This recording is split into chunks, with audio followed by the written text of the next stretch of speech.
Welcome home, brave heroes. I'm Ash, this is HeroQuest, and today I want to present to you Lizuren's latest entry in his ever-evolving Advanced Game System expansion. This is Uncharted Dungeons, a deck of cards available on DriveThruRPG right now, link in the description below, that features a generative way for your heroes to progress through a dungeon. This is similar to Axiom Quest's Infinity Dungeon deck, but it uses very different mechanics in order to build the dungeon around you. Because this is a DriveThruRPG.com product, it will come with the manifest, which we can, of course, discard, and several different decks are here. We have the rules, which are on 2 cards. There are 6 quests included with this deck. They are on 3 cards that are double-sided. There is an enemies deck. There is a secret doors and traps deck. They are actually part of the same deck. And there is an exploration deck that is comprised of all of the different room types found on the board. And by board, I mean you're going to need a base copy of the game system in which heroes must undertake a quest. Get it? To use this deck, you're going to need the game where there are heroes and a quest. You're going to need Hero's Quest. So this unboxing and overview is going to contain spoilers for how this card system works. And for the first quest, I'd like to take a look at the second quest as well, but I'll try to avoid spoilers in the quests other than that. And it is worth noting that these are going to work with the quests that are here, but once you see how the quests themselves work, you'll see that it is very easy to make your own quests for this system, thus expanding on it further. And the creator could do this as well. We could definitely see quest packs come out for this that are comprised of more than just 6 quests. These could absolutely be used with other fan-made expansions, such as Advanced Armory, so that when you beat monsters, you can get special treasures or different elements of the Axiom Quest expansions. If you're especially good at working out the logic, you could probably combine this deck with Infinity Dungeons to get a very particular, very customized way to build your dungeon. But I don't recommend that unless you have a lot of Tylenol on hand. Anyways, we will now read the game setup. Separate all types of cards into 4 separate decks and place them in the play area. Take the exploration deck and form a pile of cards for each type of room and corridor. This, I would say, is optional if you are lacking on space. You can easily search this deck instead of having to have different piles for each type of room, but it's up to you, the room you have, and the convenience that you'd like to have access to. So we'll go ahead and put these different corridor and room types out just for our sake.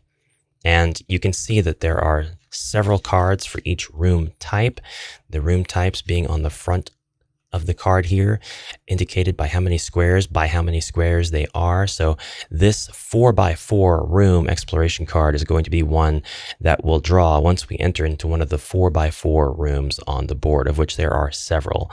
If we are in a double squared corridor, double tiled corridor, then we will draw from the double corridor pile, and so on. Every single room on the board has its corresponding room size card, from the smallest rooms to the biggest. Step 3 for setup, choose a quest card from the quest's deck. Read the introductory text and follow the quest instructions. And step 4, place the stairs in the room indicated on the quest card and a closed door on a wall. So the very first quest that we're going to tackle is called Among the Shadows, and you can see it has artwork for the quest as well as the quest flavor text, the intro text, a quest goal, the setup instructions, the reward, and specialized stats for a boss that is found in the quest. If we look at quest 2, the Griffin Sword, we see that we have the flavor, the goal, the setup, and the reward, but we don't necessarily have stats. We have a little bit more added to the setup section of the card, so you can kind of see how these cards offer you a little bit of flexibility within their limitation of size. Among the Shadows. My friends, Volcor, a dark necromancer, has emerged, spreading his vile influence throughout the region. Your quest is to find his hideout and eliminate the evil that threatens the kingdom.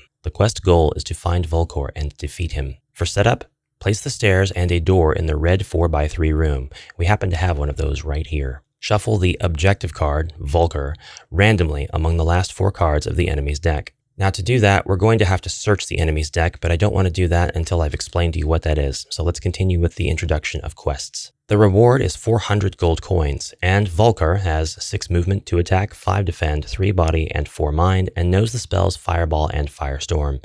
The wandering monster in this quest is the skeleton. Alright, so we'll pretend I've placed the staircase here on this room, and I've placed the 4 heroes here. Doesn't matter where, just that we have the heroes and we have the staircase, and we're placing a door on one of the walls. So we can place this door on any of the walls adjacent to this room. I'll choose to place it right here, and that will be a closed door. And then we can take our enemies cards next and find the Volker objective card. Or it's not specifically Volker, it's just an objective card.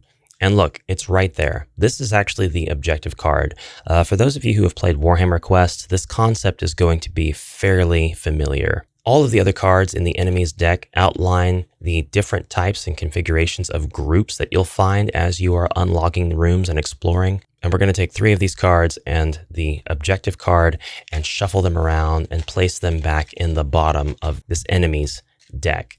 So it's a little bit variable, but at some point, your heroes will definitely find Volker. It's not going to be in the first several rooms. It's going to be after 8 rooms at least. It could be after 11 rooms if the objective card is the last card in the deck. Having completed the instructions, let's read about the hero's turn. The turn is played the same as in the base game, but with some differences. Whenever a hero opens a door or turns a corner in a corridor, he must draw the corresponding exploration card for the room or corridor he has just entered, noting the number of squares in its width and height. For example, 6x5 room equals central room. So, being that I put the door here, as soon as my hero opens the door, not enters the room, as soon as they open the door, I will draw a card from the corresponding deck. And again, because this room is a 3x5, I'm going to draw a 3x5 card. There are many of these, which is great because I don't want to predict what's going to be behind this door every single time. And also, there are multiples of these 3x5 rooms on the board. So it's good to have this variation. And you can quickly see how you could come up with your own variations and add to this deck and its possibilities. But we'll go ahead and flip this over. And now we see something very strange. It's a picture of the room that we're in and some arrows, some symbols on this card. Now the instructions say to place all of the indicated symbols into the room, and we can do that by referring to the Using Uncharted Dungeons card, which explains the symbols on the exploration cards. It also gives you the names of the deck, which we've already been through. Now the green arrows indicate the entrance wall and the red arrows indicate closed doors. You can have the orientation of this card flipped however suits your needs. Being that we are entering from the left here, we're going to go ahead and orient this card to match the left wall being the entry to this room. We can't have entered from the right wall, so we can't orient the card this way. We're going to turn it this way. If we'd entered from the top, we would also use the card this way. If we'd entered from the bottom, we'd flip this card so that the arrow indicates we've entered from this side. And it doesn't matter what tile we're entering the room from, just that we entered from this wall. Now that we've done this, we've oriented the card correctly to match our context, we can place the closed doors in the indicated spots. This first room has no enemies, it has no furniture, it has no chests, no blocked squares, and it doesn't have the quest goal. And this last one's just a little bit misleading. The quest goal is going to appear on the monster card that you draw, the enemy's card. It's never going to appear on an exploration card. You'll never see the quest goal actually anywhere on the exploration cards. It's fixed, not random. Of course, with a marker, you could change that. So according to the instructions, we place all of the elements indicated by the card: furniture, chests, groups of enemies, blocked squares, and/or closed doors. Single corridor cards do not have green arrows and can be oriented in any desired direction. If the heroes reach a dead end, they may place a secret door to exit. Now, there is a way to trigger traps. Whenever a hero ends his movement, if he has moved through a room or corridor where traps have not been previously searched for, he must draw a trap card and check the card's artwork. So this is a little strange to me because we are going to end our movement in this room. We're not necessarily done with our turn. It does say when we end our movement. Having done so, before I get the opportunity to check for traps, I have to draw from the traps deck. I'm not sure if this was the intention or a mislabel or misword somewhere. I'd like to use my action to search for traps just as I would in a typical game of HeroQuest, but according to the rules as written, my movement has ended and now I must draw from the trap deck. So we'll do so. And nothing. No trap has been triggered this time. By the way, I love this double-sided idea. It's a really good use of space. There's not really a reason at all to have secret doors and traps on separate decks, so good for them. I could have just as easily drew nothing or perhaps nothing. Wait a minute. Okay, at some point, you can draw a trap. And if you do, the artwork will indicate what kind of trap it is. And there are 4 different outcomes here: nothing, pit traps, spear traps, and rock traps. There are never any traps in the starting room. So as soon as my heroes move into this room, they won't have to search for traps and stuff again because that phase is already done. We go into the next room. This is a double wide corridor, and we're going to draw the exploration card appropriate for this room type. And we get quite a bit of a different card this time around. Now we have a corridor that is blocked. And since it's a double corridor, the orientation does matter. We're going to move it again, spin it around until it matches the direction of the wall from which we are entering the corridor. We're going to place a double blocked tile right here, and our closed door 1, 2, 3, 4, right in the middle, so right there.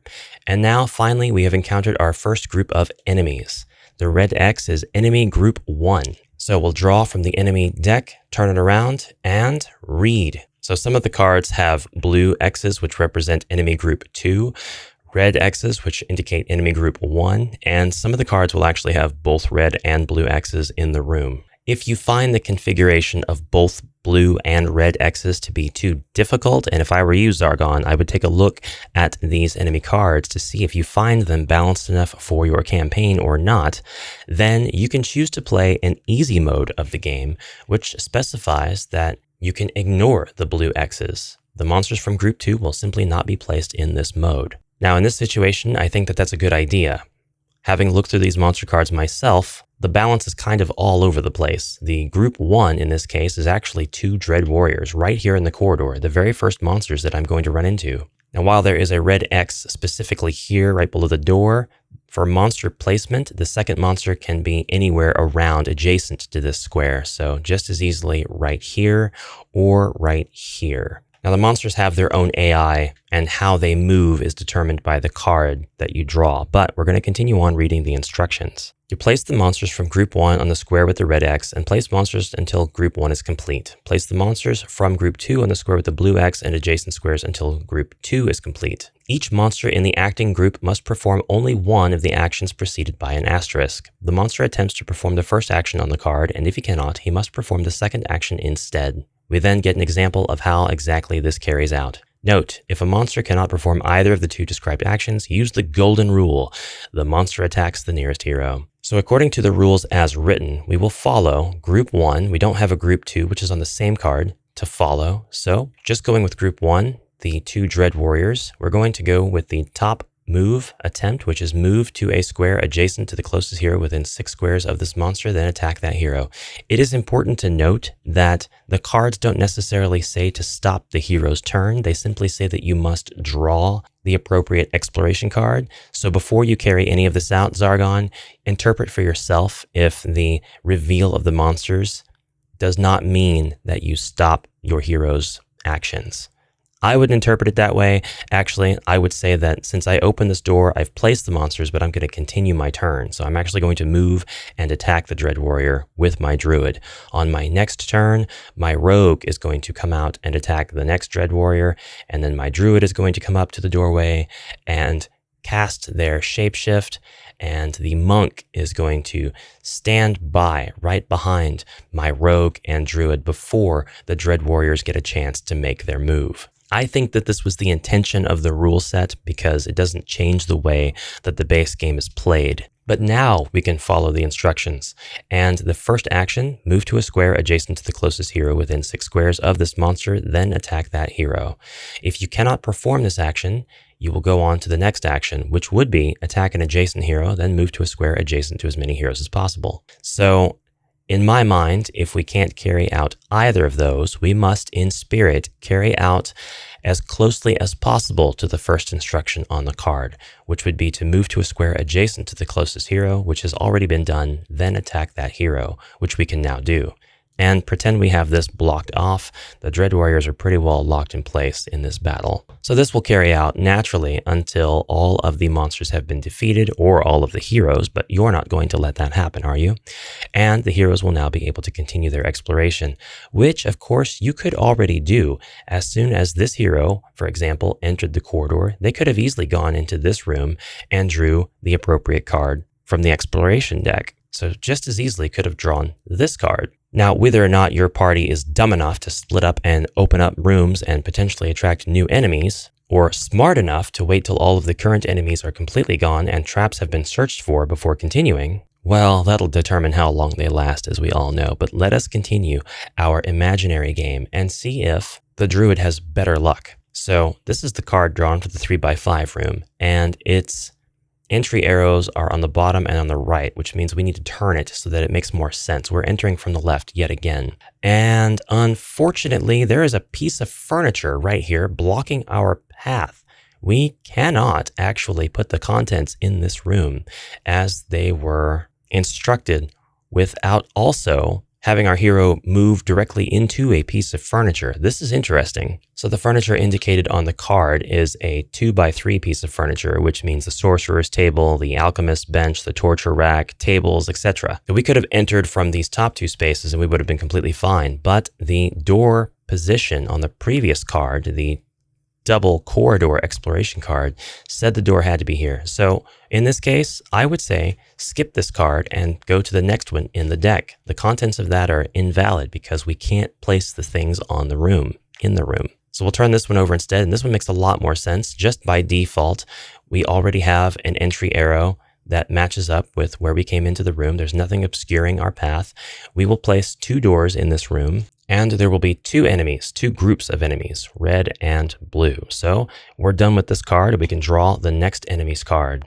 Group 1 consists of 2 goblins and 1 orc, and group 2 consists of 1 mummy. Now, again, our 2 goblins and 1 orc can be placed in a configuration. So we'll do it just like that. And then the mummy will be in the opposite corner. We're going to pretend that this archer skeleton is a mummy. Just for argument's sake, we're proxying. All my stuff is packed away for now, except for what I have up here. And we will continue our gameplay. So this is going to go on for some time in this fashion, with us unlocking new rooms and having new battles to complete. But we must always be mindful of the uncovering of traps, which is a phase that I skipped over in the double corridor. Now, when a hero searches for traps, he must draw a trap card and read the text. If nothing, then there are no traps in this room or corridor. But if there is a trap, there is a hidden trap in a square adjacent to the hero who just searched for traps. So in this way, we are making use of the trap deck, not only by surprise, you triggered a trap, but draw a card, you have found a trap, but you have not triggered it. It is adjacent to your square. I kind of like that. There's pros and cons to that approach. It depends on your perspective. There are many different rooms in HeroQuest, the base game, where you enter a room and there are traps as well as monsters, or a corridor with monsters and traps.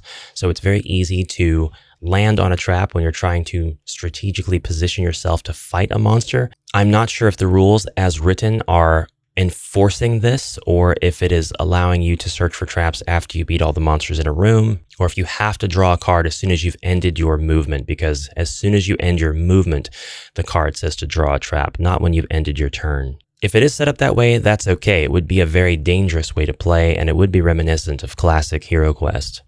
But there are also situations in future games where there's a trap right in front of the door, and you don't even have the opportunity to search for the trap. You just run right into it. You can't search for the trap outside in the corridor. The trap won't appear because you're only searching the corridor. That's rules as written. And of course, I'm talking about, at the very least, the frozen horror. Moving on, when a hero searches for secret doors, he must draw a secret door card and read the text. There's either going to be nothing or a secret door, and if there is a secret door, then that hero may place a secret door on any wall of the room or corridor he chooses.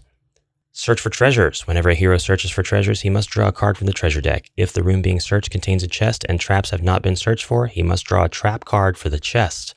If there are no traps in the chest, roll 1 red die and multiply the result by 100. That is the amount of gold coins inside the chest. Eventually, the heroes will unlock the objective, which happens to be the 4th card from the bottom. So 8 rooms in, they would have completed the exploration of the dungeon and found the objective, and hopefully killed Volkar. To go on to Quest 2, the Griffin Sword. You have discovered Volkar's dark secret. The necromancer has revived the evil Okor, a fearsome gargoyle. The only way to kill him is with the Griffin Sword. You must find it. The quest goal in Quest 2 is to find the Griffin Sword and bring it back to the stairs. Remember, the first room has the staircase in it. We didn't place it this time because my stairs are packed away, but that's where it would have been. And for the setup, place the stairs and a door in a green 4x4 room. We have a couple of different options here depending on which board you're using. Shuffle the objective card, the Griffin Sword, randomly among the last 5 cards of the enemy's deck. The objective card means that you have found the sword. The first hero to find it may add a long sword to their equipment. Artifact, the Griffin Sword. It's like a long sword. And the wandering monster in this quest is an orc. So hopefully this well explains how to use the Uncharted Dungeons deck. Hopefully it gives you some inspiration to make your own deck. I realized that I didn't cover furniture at all, so I just wanted to show you one more room with the cross hatches on the squares. This indicates a 1x3 piece of furniture, and that can be any furniture that matches that size.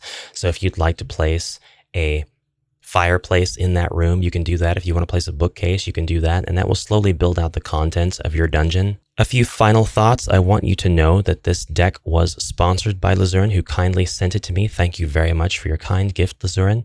I have a couple of thoughts about it, and I won't hold back just because the deck was free. I think this is good, but I think that I would like more of it. I would like a larger deck. Even if that means an increased cost, I would like even more configurations of the different rooms. The 4x4 room actually has a lot more cards in it, twice the amount than the other types of rooms do, but I would like to see that many cards for all of the rooms because the configurations here are nice, but more of them would definitely be good for more randomness. I would also like to see the rules adjusted a little bit. Of course, each player can do this on their own. You, Zargon, you have the power.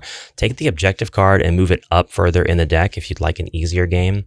It's always nice to have this stuff rules as written, but having to slog through 8 rooms of battles might not be for everybody. I would like to see the monster groups a little bit more coordinated. I think that these are wildly imbalanced, which of course the base game is not the most balanced experience. But when the first card you draw for the dungeon, for your party of brand new heroes is this one abomination and 2 orcs and 2 dread warriors, you're asking for a lot of trouble. I think the instructions on the cards make sense, but it does read a lot more like follow the rules as intended rather than the rules to the letter, because there are going to be a lot of situations where the hero opens the door and then stops their movement to proceed with doorway combat, and then one of your monsters will be able to follow their instructions, but all of the rest will not.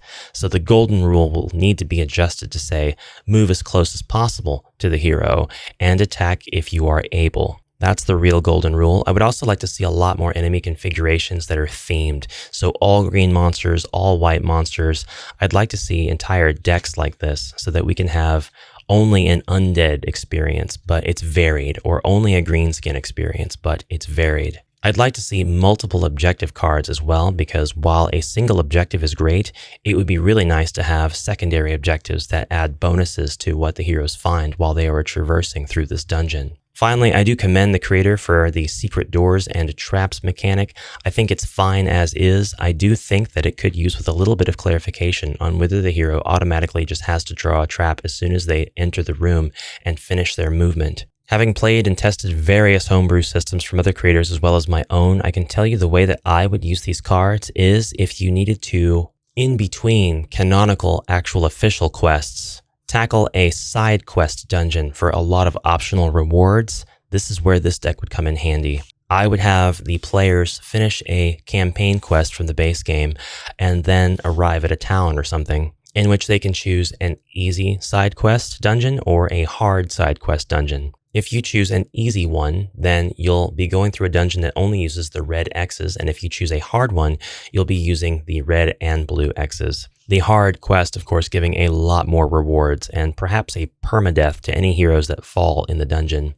The easier quest could be something that, if the heroes are knocked out, you simply take half their gold and allow them to revive at the nearest hospital before going into the next campaign quest. But that could be a really good way to introduce different artifacts from the other fan-made expansions. At any rate, I do highly encourage you to make up your own mind for yourself about the usefulness of this deck. Wow, I completely failed at that one. And I do think it entertains a lot of really good possibilities for how to approach generative dungeon building within HeroQuest, which is a very strange board configuration to have to generate dungeons in. It's a very challenging thing to do, so I commend anybody who's pulled it off so far. That's it, brave heroes. I thank you very much for watching this video. Link, of course, in the description below to get this for yourself, and I will see you in the next one. Until then, have a fantastic rest of your day, and bye for now.